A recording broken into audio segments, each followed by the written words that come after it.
విషయమైనా ఒకటి చెప్తాను, గట్టిగా గుర్తుపెట్టుకోండి దొరబాబు. మీరు మాత్రమే నా సర్వస్వం. మీరు లేని నేను లేను. మీరు నాకు తోడున్నారన్న ధైర్యం నీటి బిందువంతైతే మీరు లేని నా జీవితం సముద్రమంతా ఆవేదన. నా కోసమైనా ఇంకొకసారి ఇలాంటి ప్రయత్నం చేయకండి ప్లీజ్. నేను చేసిన పనికి నువ్వెంత బాధపడుంటావో అర్థమైంది జ్యోతి. 16 రోజుల పండగలో శ్రావ్యకి తాళి కట్టాల్సిందేనని అమ్మ కండిషన్ పెట్టింది. తప్పించుకునే మార్గం దొరకలేదు.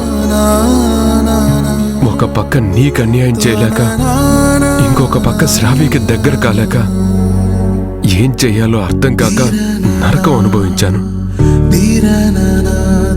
తప్పక చచ్చిపోదాం అనుకున్నాను. నా విషయంలో మీరలా డీలా పడిపోకండి దొరబాబు.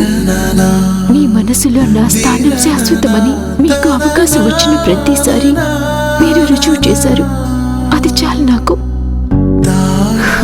ఇక శ్రావ్య అంటారా?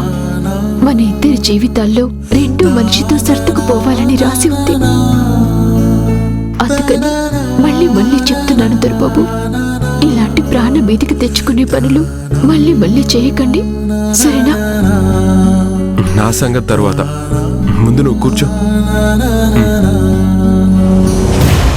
పర్లేదు దొరబాబు, నేను నిలబడతాను. జ్యోతి, నువ్వు పని మనిషి కాదు జ్యోతి. నా హృదయ సామ్రాజ్యాన్ని ఏలుతున్న పట్టపురాణివి. నాకు రెండో జన్మనిచ్చిన ఈ పాదాలు, నాకు తిరిగి ఊపిరి పోసిన ఈ పాదాల్ని తాకితే పుణ్యమే తప్ప పాపం కాదు జ్యోతి. నా కోసం నువ్వు ప్రాణాలకి తెగించావు జ్యోతి. కానీ నీకు మాత్రం నేను అన్యాయం చేస్తున్నాను. నా కన్నీళ్లతో నీ పాదాలు కడిగినా నేను చేస్తున్న తప్పు చెరిగిపోదు. అంత మాట అనకండి దొరబాబు.